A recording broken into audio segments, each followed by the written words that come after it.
Welcome to The Blast Zone, the podcast where we dig up the bombs that shook Hollywood and try to find out why they went up in flames. This week, a film that cost $1 million and couldn't afford a single Elvis song, but is somehow still a better Elvis movie than the Baz Luhrmann one from 2022. This is Bubba Ho-Tep.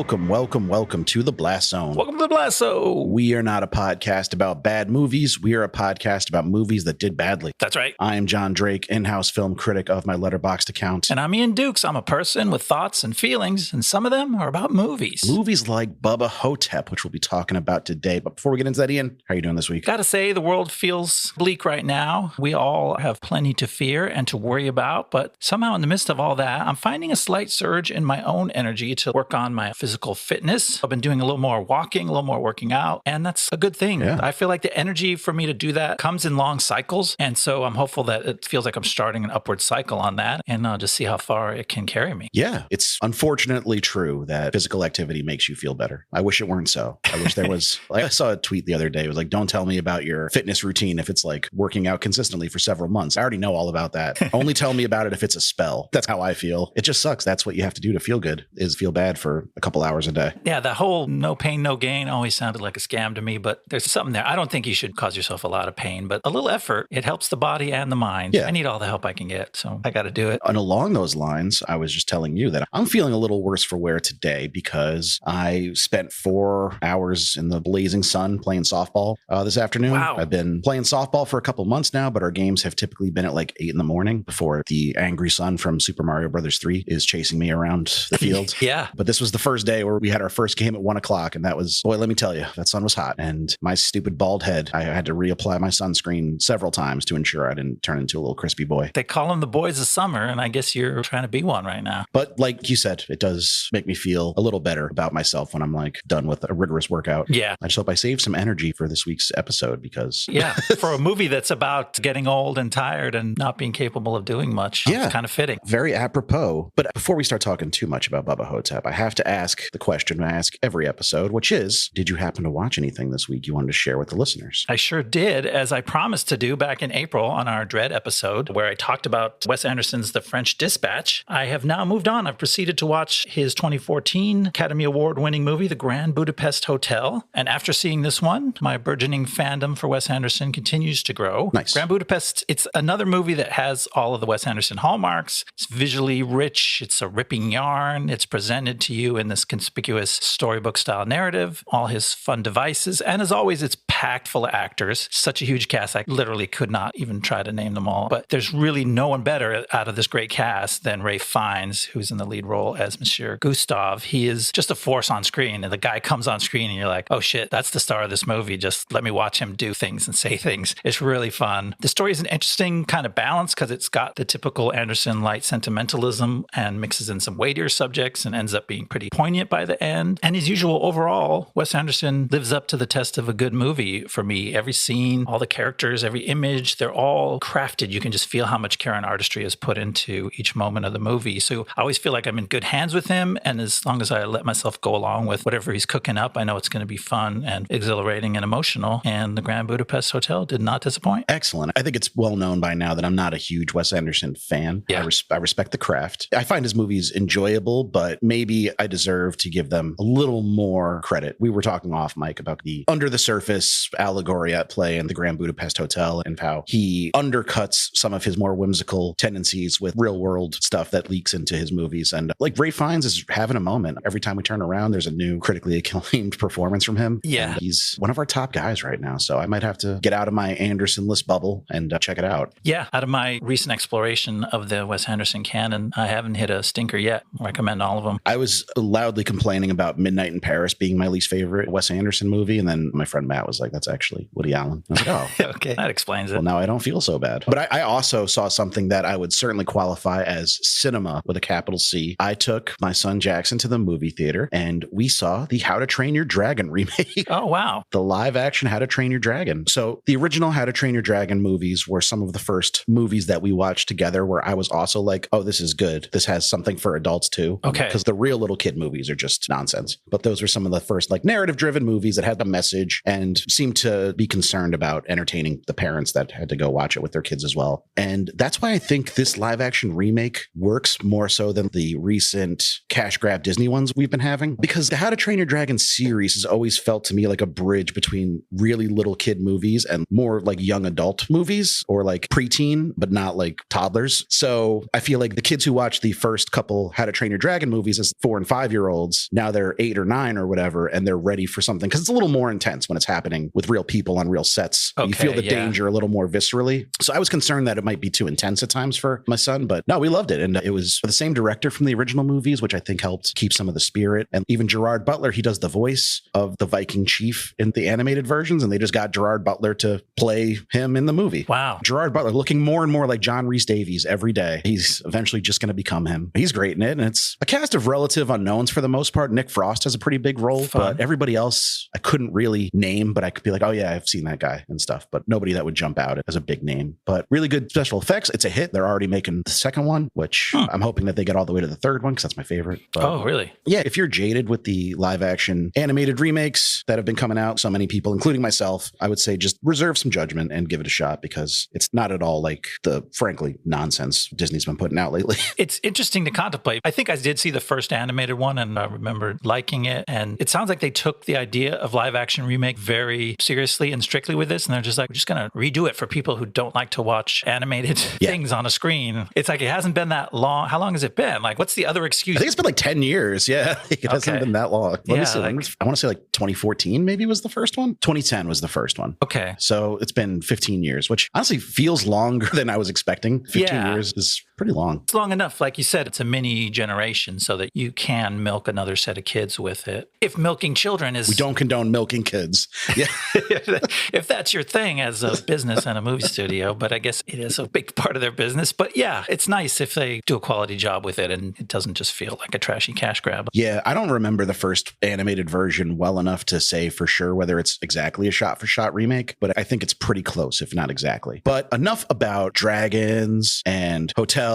Let's start talking about nursing homes and Elvis. Oh, yeah. Bubba Ho-Tep, a cult classic through and through, pretty much the definition of a cult classic. But did you even know this movie existed before we started talking about it for the pod? I had heard the name. I had seen the poster art for it. And I wondered, what the fuck was that? And you're still wondering. Yeah, now I've seen the movie. I'm still like, what the fuck was that? But in a more positive way. Yeah, I think I watched this movie in like a drunken state with some friends 20 years ago. So I remembered almost nothing about it except Bruce Campbell's Elvis and weird stuff happens. And yeah, that's still my understanding of it and about as deep as it goes. But I think we were both a little confused by it. Our first watch, didn't really know what to make of it and maybe a little underwhelmed too because we were expecting it to just get like absolutely bug shit crazy right away. But it's not that movie at all. Like it's operating on a different level than we were expecting. Yeah. On my first watch, I'm like, this is not just a low budget B horror movie. It's like a low effort movie because they're not doing much horror stuff in it. And the scenes, eventually they do follow a horror movie plot, but it's kind of rote. It's kind of obligatory the way they kind of... It's half-assed. Yeah. And I'm like, are they improvising this whole movie? Like it started to feel like it was just a guy with a camera and a funny premise. And then it's like, well, what would happen next? What if a girl comes into the room? What would Elvis say then? Like it starts to feel like that. But because you're looking for the horror movie elements and they're not all that big, they don't really get scary past the Scooby-Doo level. Yeah, there's nothing frightening about this movie at all. Which is surprising because even a movie with grainy, cheap cameras in a grungy set, like just the shots of the empty nursing home hallway were enough to put me in a mood like, oh shit, I'm about to be terrified by something raw and dingy and upsetting. And then I wasn't. So that leaves you kind of disoriented. And then it's just Elvis monologuing in his head about his life and his regrets. And then you realize that's what the movie's about. I wonder if this was like a Madam Web situation where they came up with the story in post and they were like, we'll just have Bruce Campbell do some voiceover to explain what he's thinking. But I think that's kind of a Don Coscarelli trademark is like starting production on a movie without fully understanding where it's going to go or why. He's best known for the Phantasm series. He was the creator and director of the first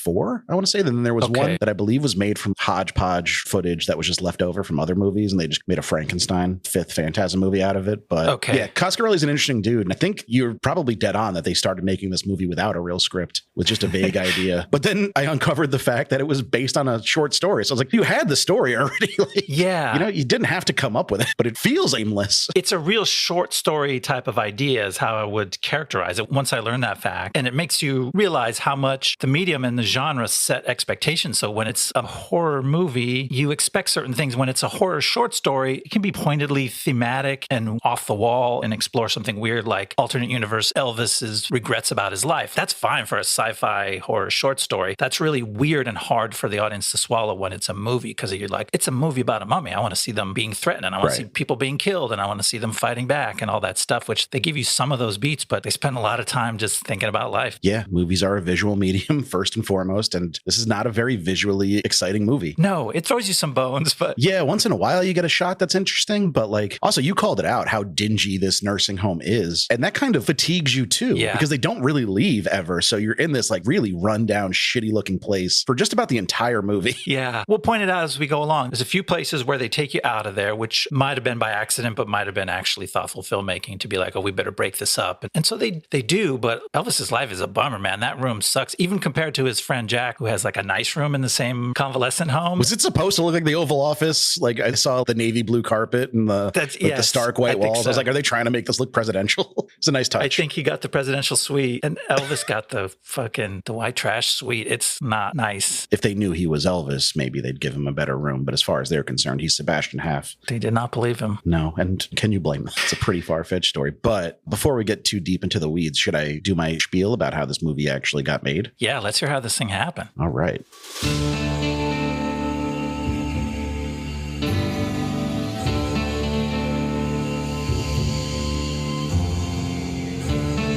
Bubba Ho-Tep is the greatest film ever made about Elvis Presley fighting an ancient mummy in a Texas retirement home. It's also the only one, but that's besides the point. Released in 2002 and directed by Phantasm creator Don Coscarelli, Bubba Ho-Tep is based on the 1994 novella by cult horror writer Joe R. Lansdale. With a budget so small they couldn't afford a single Elvis song, the movie still managed to deliver something truly memorable and weird and tender and kind of beautiful. Love me tender, mummy true. Coscarelli brought back a lot of his Phantasm crew and cast for the shoot, which was incredibly lean. The story follows Elvis, played by Bruce Campbell, in maybe his best non-chainsaw role, who didn't die but instead switched identities with an impersonator and ended up in a shabby rest home in East Texas. There, he teams up with fellow patient JFK, played by Ossie Davis, who insists his brain was replaced and his skin died after his assassination, to fight off an undead Egyptian mummy that's been feeding on the souls of the elderly. The idea is ridiculous, but the execution is weirdly soulful. The performances are 100% sincere, and the whole thing is anchored by Bruce Campbell giving what might be the most unexpectedly poignant performance of his career. He's still got the chin and the swagger, but this time there's a limp and a lot more existential dread. We can't go on together with suspicious mummies. Campbell helped promote the film personally on his book tour for If Chins Could Kill, schlepping a 35mm print across the country like a carnival barker with a coffin in the back of a truck. The grassroots effort helped Bubba Ho-Tep find its audience: horror fans, Elvis obsessives, and stoned college students who thought Army of Darkness was a little too coherent. Well, they can't help falling in love with Bubba. Despite solid reviews and a cult following, it made just over $1.2 million on a $1 million budget. Not exactly blockbuster numbers, but enough to spark rumors of a sequel, Bubba Nosferatu, Curse of the She-Vampires, which was teased as a joke in the credits and then briefly taken seriously. Paul Giamatti even got attached. Ron Perlman was rumored to take over the Elvis role, but over time, the sequel idea turned into a book, a comic, and eventually a what-if for horror fans everywhere. It was always on their mind. Coscarelli never made a follow-up. Bruce Campbell said he walked away from it because it would have wrecked his friendship with the director. And honestly, maybe Bubba Ho-Tep is better left as a one-hit wonder. Well, that's all right, Bubba. Any way you do. It's a movie about decay, regret, and mummies, but also about legacy, identity, and the hope that maybe, just maybe, you can still matter even if you're 70, full of regret, and haven't done karate in decades. It's definitely about that. It's a meditation about getting old, regretting mistakes you made in life, recognizing what you have, what you're willing to fight for, which is meaningful. Like, I'm getting there to where I can relate to what Elvis is talking about to himself. Are B horror movie fans? Are there that many that are at that stage in life where they can appreciate this? That may have impacted the commercial viability. Yeah, I feel like it's in a weird spot where it's not quite kooky enough to work as that kind of pulpy, grindhouse, late night fiasco movie. It's a little too grounded. Like we said, it's a lot of monologuing. It's one location. There's not a lot of gore. There's not a lot of like cool shots. It was made very cheaply and you could tell. So then you have to count on horror fans to be like, I do think it's interesting how we treat old people in this country. Right. That's a tall order. But talking about it, we was like, you brought up how it's really a meditation on aging. And I think that's 100% true. But it's also a meditation on if two of the most famous men in history are treated like this in their old age, like really, how do we deal with elderly people? And that's an impending crisis that I don't think has been given enough attention. It's like people are getting old and running out of money faster because everything's getting more expensive. And what are we supposed to do about end of life care going forward? Yeah. It's a runaway train right now. It's a serious issue. This movie was maybe a little bit ahead of the curve in terms of the wave of baby boomers that are going into elder care situations like Elvis and JFK are in this movie. But yeah, it's a legit thing. It's actually, I think, a great topic for popular art to take up and raise these questions that it raises. Yeah. It took me 2 watches until I was ready to listen to that part of the movie. Like I heard every word that was said. It wasn't like I wasn't watching the film the first time, but I was just like waiting for Elvis to stop talking in his head and for a mummy to jump out. Yeah, for all the kooky shit to happen, because the movie's reputation precedes it. It's a crazy, weird movie where like wild stuff happens, but it kind of isn't. No, very little wild stuff happens. But I think that gives it some more like lasting power because it has a deeper level it's operating on than you might expect. Yeah, it's just a different movie than you think you're getting, especially like with Bruce Campbell. If you're somebody who knows Bruce Campbell and you're like, oh, I'm going in for some gonzo Evil Dead shit, you're like, no, you're getting Scooby-Doo, man. That's as hardcore as this gets. To be fair, the Evil Dead movies never exactly scared me until the like Fede Alvarez remakes. They're extremely silly in their own right. But I think they were actually trying to scare you though, whereas I'm not sure this movie cares. They were going for it much harder in terms of horror stuff happening on screen. And this one, like, I keep coming back to Scooby-Doo. The other comparison is like Abbott and Costello, where you have a monster, but the reveal is just like turning around and the monster is standing there. And then the monster just continues to stand there. It's not like vicious attacks. There's like very little actual violent motion in the movie at all. And much is made about Bubba Ho-Tep sucking your soul out of your asshole. But that all happens off screen. Like we just hear about that. Yes. From JFK. Even the racier or more outlandish moments and ideas are toned down, almost as if they were going for a PG rating. I didn't see what this movie was rated. Do you know? I'm not sure if it was. Did it get an MPAA rating? Did it ever really get released that way? It made over $1 million. Somebody paid to see it in a theater. Oh, it's R. Yeah, it is R. And that makes sense when you consider just like the language in the movie is probably enough to push it over into an R. But if you took like most of the swears, I think you'd be solidly in PG-13 territory. That's the thing, though. We'll hit that when we get to those parts of the movie. But there are notable moments where they're kind of more jokes, but they go for shock language with what he scrawls on the bathroom wall, the insults he throws at Elvis. Those are all toned down. They're like purposely taken the vulgar words out of them. And like it's played as in character for like JFK and Elvis to sort of be these uptight traditional gentlemen who don't curse a lot. But it feels even not just the violence and the blood on the screen, but like the language has been rolled back to be safe for older audiences, maybe. I don't know. Is that who they were going for?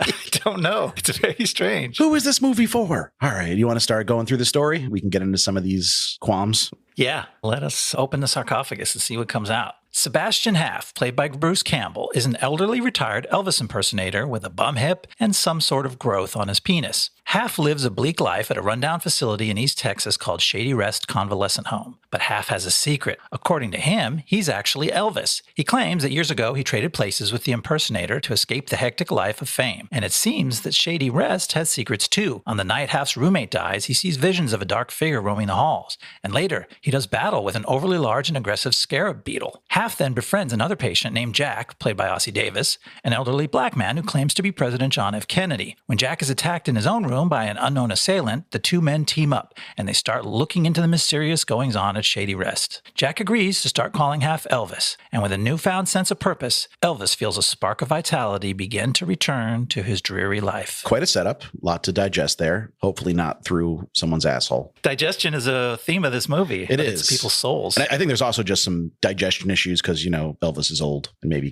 has some plumbing issues. And there's a lot of old guy issues. Yeah, a lot of chunks of this movie take place in bathroom stalls. It is very concerned with defecation and the like. But first off, what was your impression of the script? We started to talk about it. It does feel kind of like they were making it up as they went along. There was a lack of cause and effect. Like one of the things I noticed is it felt like they were circling the same place and not really going forward. The scarab beetle thing, which is one of the special effects that they spent money to build a little bug puppet. Almost like a little xenomorph bug because he's got like another face that comes out of his face. Yeah, he looks like a scarab with a rounded top of his head and then a little head on a neck comes out just to give it personality, I guess. Right, because the thing's teeth are still super small. I feel like it doesn't make it any scarier or scarabier.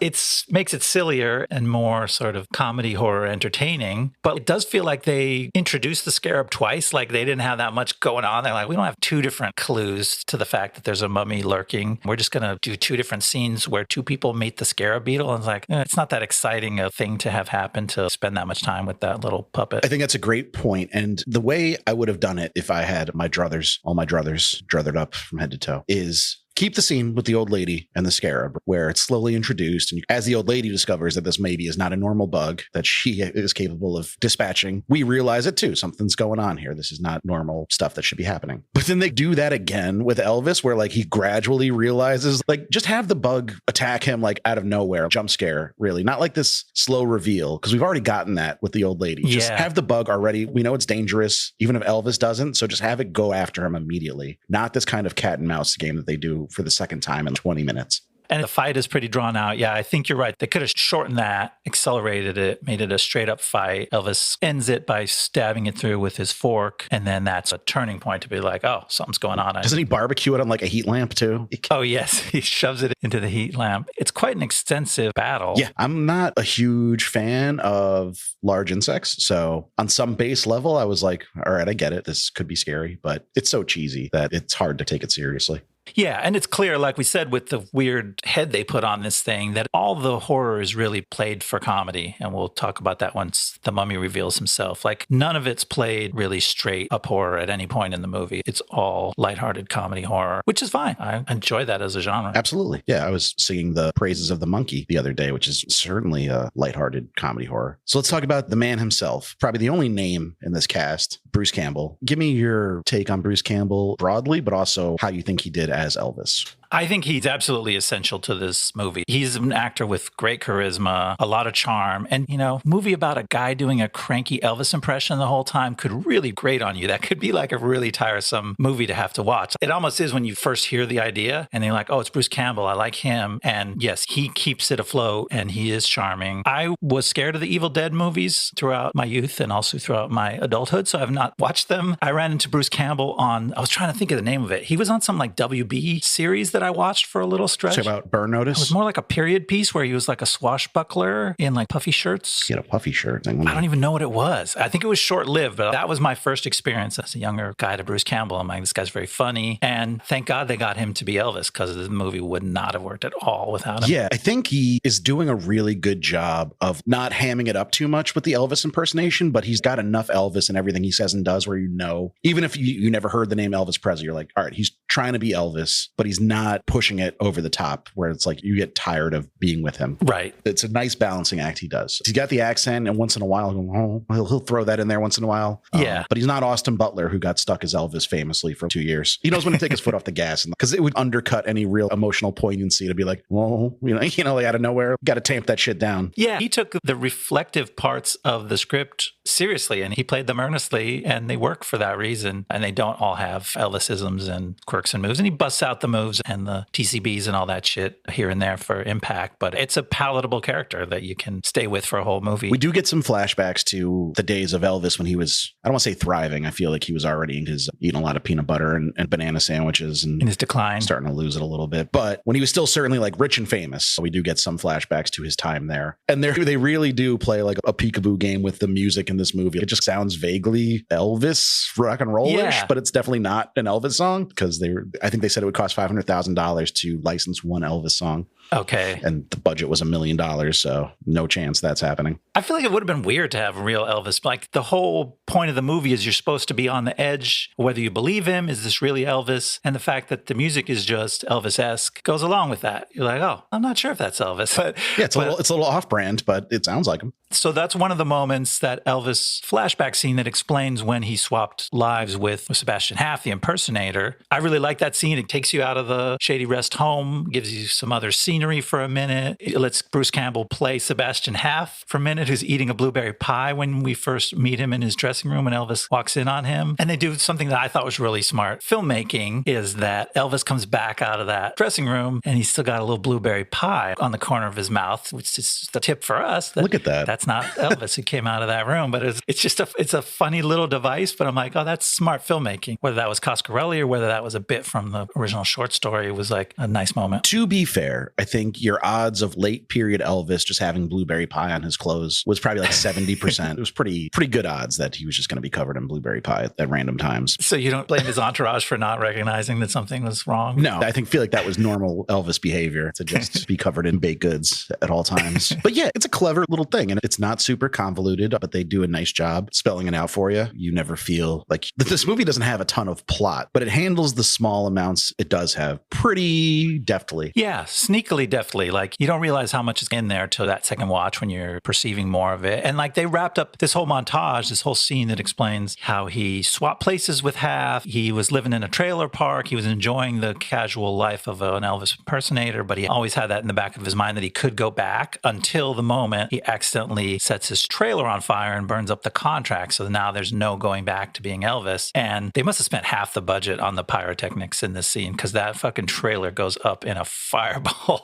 that is massive. It goes up once and then it explodes a second time after it's already. Yes. So part of me was like, I wonder if that was supposed to happen. Like, that famous scene from The Dark Knight where they're like, oh, Heath Ledger didn't know it wasn't going to not explode, so he improv. But I was like, I feel like this thing exploded twice and maybe they only knew it was going to explode once. Yeah, it was overloaded in the vein of Maximum Overdrive, where we commented on toilet paper trucks should not go up in towering fireballs. Because I think what explodes first is the grill, because he walks away from the grill and the lighter fluid can knocks over. He doesn't notice it. Right. So that blows up. But then somehow his trailer is packed with moonshine or TNT or something, and it just goes up. And it's fun. There's a special effect. There's something they spent money on that helps you feel like the movie's alive. Elvis has been enriching uranium in his trailer. This is crazy. Just a hobby. One scene I did want to call out, I believe it's in Act 1, is when we meet Elvis's roommate's daughter, Callie. Oh, yeah. This was such a strange scene to me, because is it just underlining the kind of theme of the movie about how we disregard elderly people? Because didn't you feel like she was going to come back in some way or have more to do with the narrative? It felt like that, especially in a horror movie. You're looking for some beautiful women in jeopardy, and she's the only beautiful young woman who looks like a scream queen, but she's not there to do anything related to the horror plot. She is just there for the old man plot, to talk about how she neglected her dad when she put him in that home, and to give Elvis a flash of thigh when she bends over to pick up some of her dad's stuff that sort of lets him go into another inner monologue about how his penis doesn't work like it used to.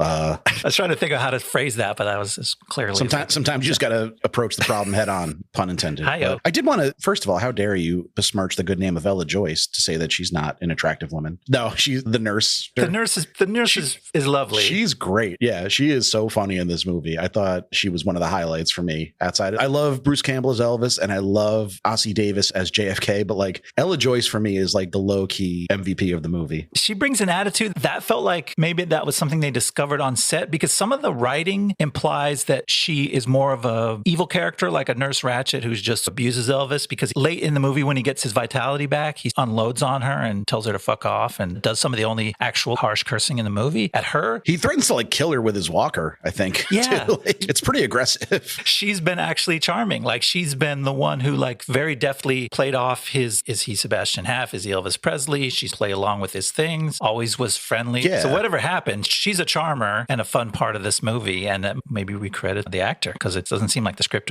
originally intended it to go that way. Yeah, I don't think there's anything that's actually made it onto the screen that made me look at her as like an evil character. She is maybe guilty of infantilizing the elderly, which seems to be a running theme of the movie that Elvis really bristles at throughout, which is understandable too, but that doesn't make her evil. She's just falling victim to the same societal expectations that the rest of the characters are. But in a gentle way, like she's always trying to help him. And she deals with his shit in a very gracious way too. So like, as you said, you definitely like this character the whole time. Yeah, look at it from her point of view. You got this crazy old guy demanding to be called Elvis for however many years, and she still manages to be pretty friendly towards him. Pretty pleasant, even when she's forced to rub ointment on his dick, which has some kind of grotesque growth, which they really spend a lot of time making you think about. Not my favorite subplot of the movie, but like, yeah. Let's talk about Ossie Davis as JFK. He's great, right? Like, he's really funny. He plays it so straight, which is absolutely the right way to do a character like this. Where like by the end of the movie, I was like, all right, I'm on board. This guy is JFK. It is not like a delusion. This is just who he is. And you have to accept that. It's really fun. He gets some of the best punchlines in this movie and he delivers them really well. And my only complaint was, I guess part of it being a low budget movie, the sound wasn't very good. And a lot of his lines he delivers pretty quietly. And I was like, oh shit, I have this thing cranked up already and I'm missing his lines. I had to rewind a couple times. Yeah, that is unfortunate. I didn't really note that. I just watch everything with subtitles on now. So I think that helps me because I was missing stuff. So I was like, I got to be a subtitle guy now. I hear you. I still fight that because I want to hear the jokes with my ears the first time. I don't want to read the jokes just before they say them, you know?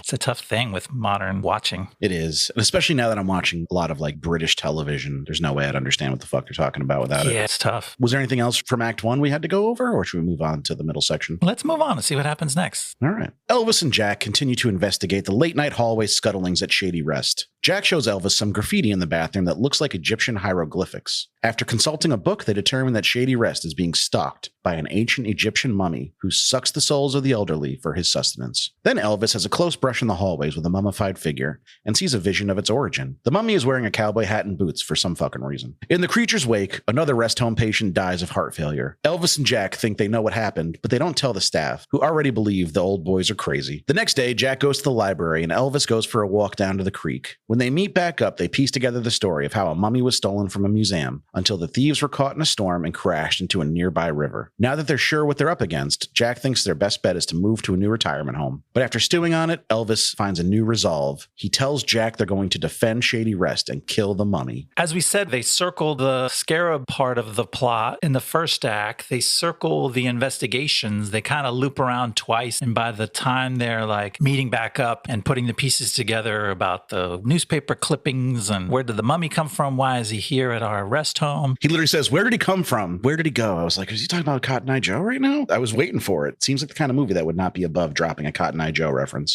Cotton Eye Ho-Tep. But it's all super easy because already in the first act, Jack just goes, oh, I have a book that says what mummies are and what they do. And it describes exactly what's going on here. And then in the second act, they're like, and now we got newspaper clippings and it says the same thing. And I have another book and it says the same thing again. It's like really easy. In terms of like horror movie investigating or even Scooby-Doo solving the mystery, it's all super easy for them. Yeah, as far as investigative procedurals go, this is no Zodiac or Department Q, to be sure. It's very amateurish. Which, like, also, these guys have no money or contact with the outside world. Where is JFK getting all this shit from? Yeah. This is pretty unbelievable. Why did JFK have the Book of Souls and the like all these ancient texts that very conveniently clue them in into what's going on? Is that part of like when you become president, they give you all that stuff? Like, oh, maybe. We've been keeping this from the general public, but now you can know. It might be an Illuminati thing. All right, see, we're making excuses for this movie that it probably didn't deserve, but we're putting it together. I already talked about the penis tumor, unfortunately. Yeah, we can move on. I'd sure like to. I had a visceral reaction every time they brought it up. I didn't like it. I didn't like how it made me feel. Let's move on. Let's talk about, so here's one example of what I was talking about earlier, where the movie makes a joke. Jack takes Elvis to the bathroom stall to show him some graffiti in hieroglyphics. And he's like, I translated. He has another one of his books that helps him translate ancient hieroglyphics. He's got his hieroglyphic decoder ring. You know, it's bathroom wall nastiness, but dumbed down. He goes, the first line says, Pharaoh gobbles donkey goobers. And the second line says, Cleopatra does the nasty. And I'm like, yeah. Why didn't he use any like actual dirty words in this? Like donkey goobers? Really? Is this a kid's movie? Yeah, I don't even know what that's meant to denote. What is a goober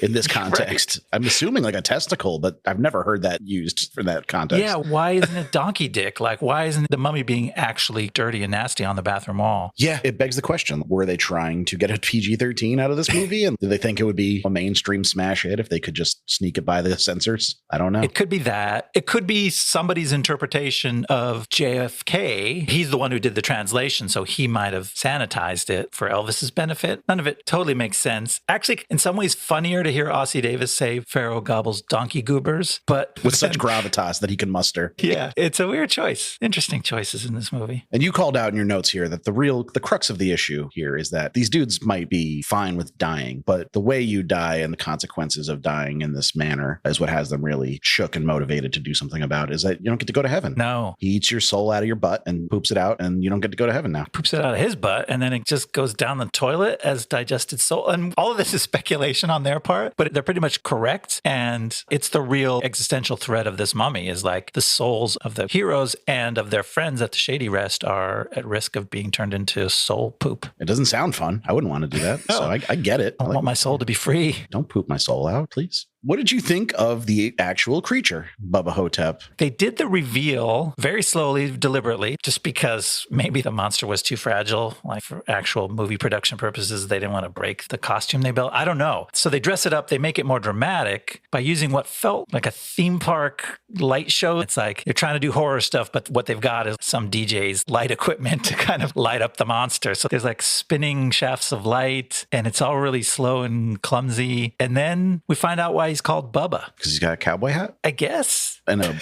a Southwestern belt buckle of some sort? Like, there's a few shots where the light catches something that looks like a big shiny belt buckle. I bet that fucker's got a bolo tie somewhere in his closet. He might. Turquoise jewelry, perhaps. Yeah, he's got that vibe. That's what's weird to me. They didn't paint him as an old-timey, like, cowboy. He's like a contemporary cowboy. Like, his hat has a feather, and he looks like a bolo tie kind of dude. And, like, his boots are fancy snakeskin or something. It's not like he's an old-timey, Old West cowboy. He's like a dressed-up cowboy with the tatters of a brightly colored Western shirt, too. But where did any of that come from? There's no explanation where this mummy who was on loan from Egypt got dressed up in contemporary Texas clothing. It's not really explained. That's pretty strange. And I couldn't, every time he was on screen, I couldn't help but thinking, like, why is it not Angus Scrim playing him, the tall man from Phantasm? That would have been perfect. Oh. Like they said, Coscarelli kept a lot of his frequent collaborators for the movie. I was like, where's Angus Scrim? Probably the most iconic Coscarelli collaborator ever. Oh, I didn't realize. I avoided Phantasm. I heard about it as a young kid, and it was one of those ideas of a horror movie that were too terrifying. And from what I understand now, it's not all that scary. Yeah, it's pretty cheesy at times. I would not be concerned if I were you. I'm sure you can handle it now. Okay. But they're also, in my opinion, not very good. So I don't know if, it's worth your time. You have a million other things to watch that I've told you are good. That are better than Phantasm. Focus on those. Yeah. I'll put it at the bottom of the list. But yeah, the mummy's like face is pretty well done. The scary shriveled mummy face that they cooked up for this. And because the mummy is pretty slow moving in this movie, he like ambles up next to Elvis and then he turns and then they lock eyes for a long time. So you get a good look at his face, which is cool. And then Elvis in this movie, besides being an old guy with a diseased penis,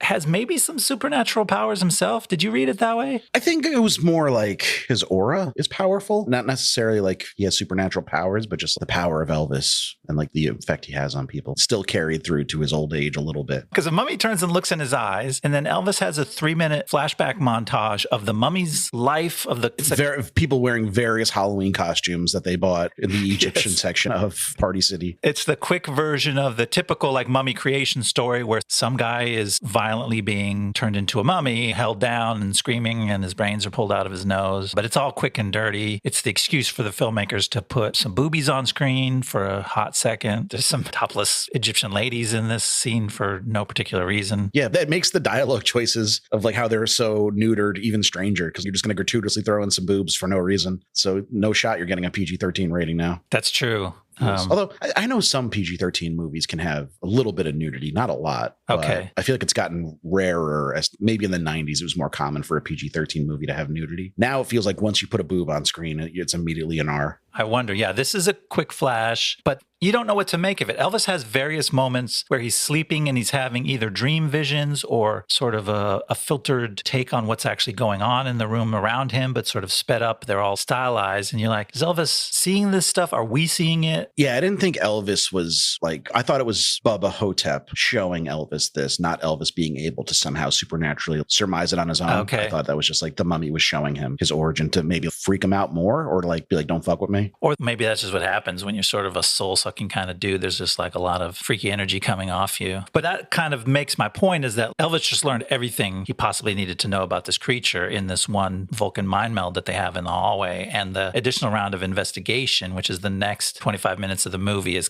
nothing new really comes out of it. This movie really does retread old ground over and over. It's a bit much by the end. You're feels like we've done this already. But the whole time, because like we said, Bruce Campbell and Ossie Davis are so charming, it's okay. Once you're okay with it not being a super propulsive high action movie, it's fun to spend time with these guys. They're both very charming. All right. Was there anything else from this section or should we move on to the end? Now let's try to bring this thing home. All right. Elvis and Jack assemble some gear and put on their best outfits, making ready for a late night showdown with the mummy. Jack sits out on the lawn in a motorized wheelchair as bait, while Elvis waits in the shadows with a makeshift flamethrower. But the mummy gets the drop on Elvis, and while Elvis is temporarily incapacitated, he attacks Jack, and he starts to suck Jack's soul. Elvis fights the mummy off Jack, but it's too late for the president. With his dying breath, Jack urges Elvis to finish off the mummy, so they have a knockdown, drag-out fight, and with his last measure of determination, Elvis douses the mummy with the entire contents of his flamethrower and sets him on fire, ending his undead life. Lying by the creek, Elvis realizes he's been mortally wounded, but he's content knowing that he saved his soul and the souls of everyone at Shady Rest from being sucked by the mummy. As Elvis passes away, he sees hieroglyphs in the starry sky telling him all is well. Oh, real storybook ending there. It's real sweet. There's one more practical effect of Elvis's broken ribs sticking out of his chest, which is the clue that he's dying. Seems like a tough one to come back from, yeah. And then, I actually respected, as a story choice in this kind of goofy movie, the fact that both of our heroes die at the end, but sort of die content that they got the job done. I was like, oh, that's cool. That was a good choice. It feels like the right choice, too, especially because the movie seems to be about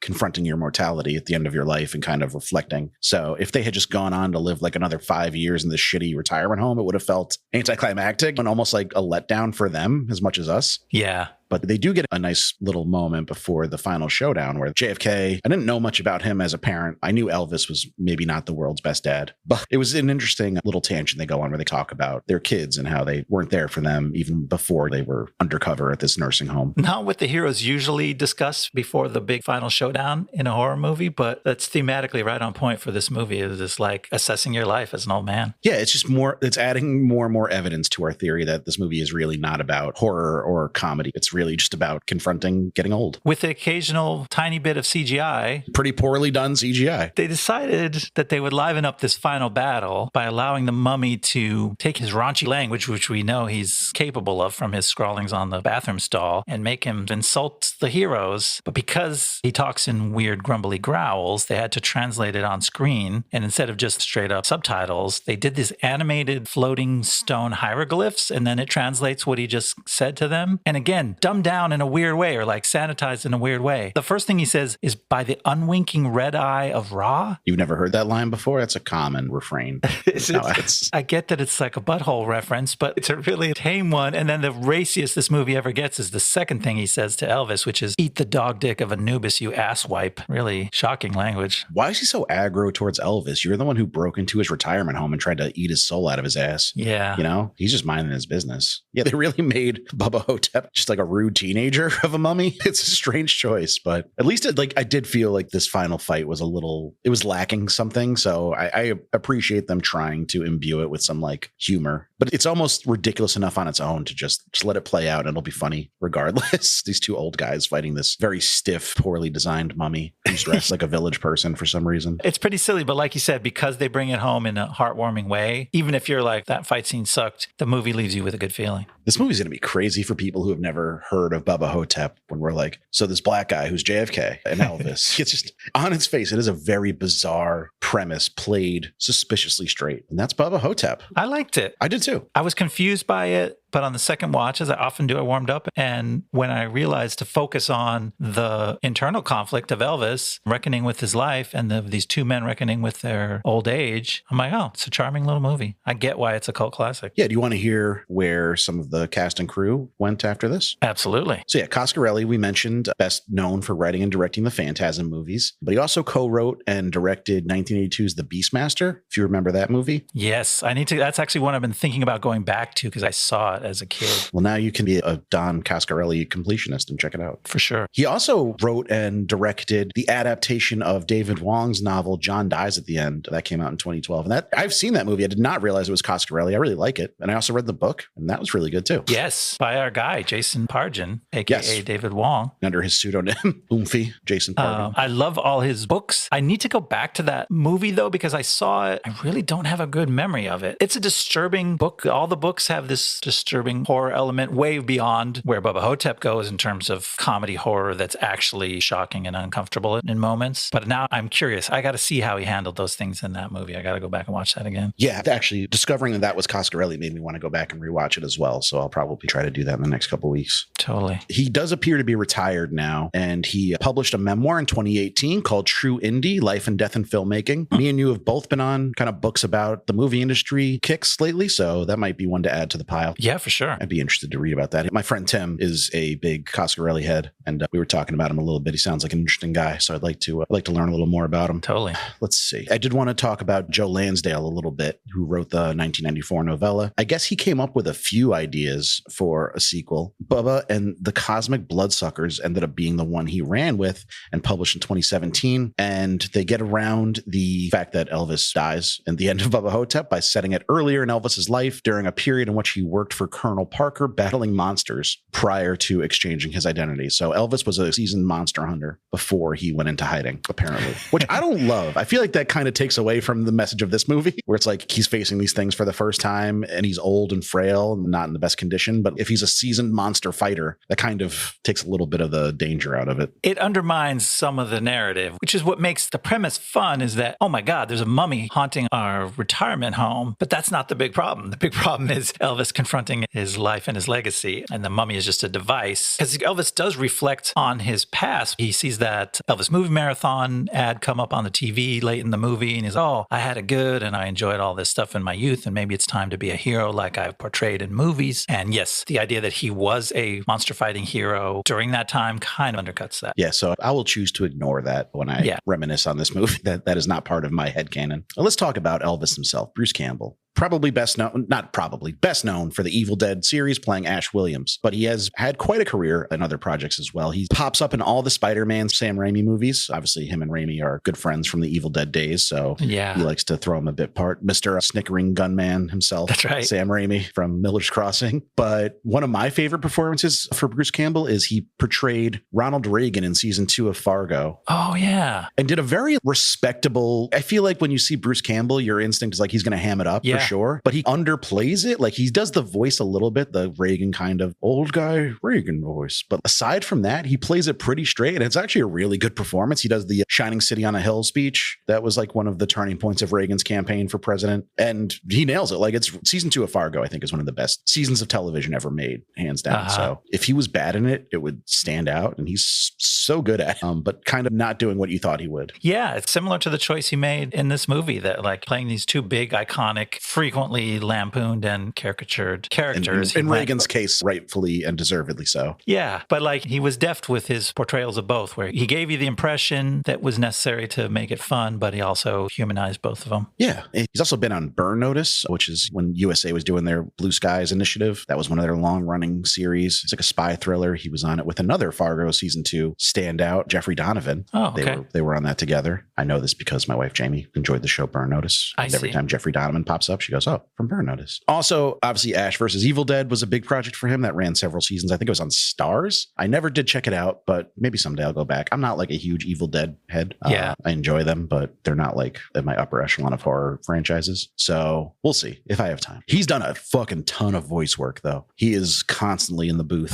laying down some sick vocals. But he was also on multiple episodes of Lodge 49, which I heard good things about. The Wyatt Russell show that was on, I think, FX a couple years back. Oh, didn't know about that one. Not the puffy shirt show. It's not a pirate show. No, I think I found that one, by the way. What is it? I'm seeing a show called Jack of All Trades, 2 seasons in the year 2000. Oh. It's featured on the subreddit r Forgotten TV, so that tells you something about how many people saw that show. Might be why I didn't know about it. Period action, French-controlled island in the East Indies in 1800s. American secret agent sent there by Thomas Jefferson fights Napoleon. Yeah, that sounds like good stuff for Bruce Campbell? It does to me. Yeah, this sounds like some real Bruce Campbell shit, to be quite honest. I would like to say that I'll check it out, but I'm not going to. It's a stretch. It's Forgotten TV. Let's leave it there. But you are vindicated, sir. You were correct. Thank you. It wasn't just a fever dream I had one time when I stayed home sick from school. Because I'll be honest, it could have gone either way. I was like, Ian might be losing his mind a little. This sounds like nonsense. But let's talk. The only other real person that stars in this movie is Ossie Davis. Let's talk about him. Kind of a that guy, somebody you recognize, but maybe can't point out what he's been in. But you're like, I know I've seen that guy before. Yeah. And when I was researching this, I came up with some appearances that maybe help spell it out. So he was a freaking collaborator of Spike Lee's. Yes. Was in Jungle Fever, Do the Right Thing, She Hate Me. He was also in The L Word, which is a critically acclaimed Showtime TV show. Interesting. The rest of his resume was he was very prolific, but maybe not in the most prestige type of projects. He was a working actor paying the bills, but never really working on the highest end of projects, but it's certainly a respectable career. And he sadly passed just 3 years after this movie came out in 2005. Oh, wow. What a shame. He's really charming in this movie. I think this is like a high note to go out on for your career. Yeah, it's not, as you said, it's not a really prestige-y thing, but it's a movie with a ton of heart, and largely thanks to him. So that is Bubba Ho-Tep. Ian, do you have even the slightest idea what we'll be covering next episode? Not a clue. Would you like to know? Yeah, why not? This is one I've been dancing around for a while because I hate it so much. Yikes. But I know it's requested a lot, mostly by other people that hate it so much. Oh. We're going to be doing Dark Phoenix. Finally. Yes. Okay. Which I was thinking about saving for our 200th episode, but I don't want to wait that long. I want to just get it out of the way so I never have to think about it again. Okay. It's been like a fucking albatross around my neck for the last year. I'm like, I gotta watch that fucking movie again. And who knows, maybe my expectations are so low that I'll be pleasantly surprised, but I doubt it. I think I tried turning it on once and I have no memory of my impression of the movie. And I've heard you and other people say, oh, this thing is just the biggest stinker in the world. And I'm like, I'm having trouble picturing how and why a big budget,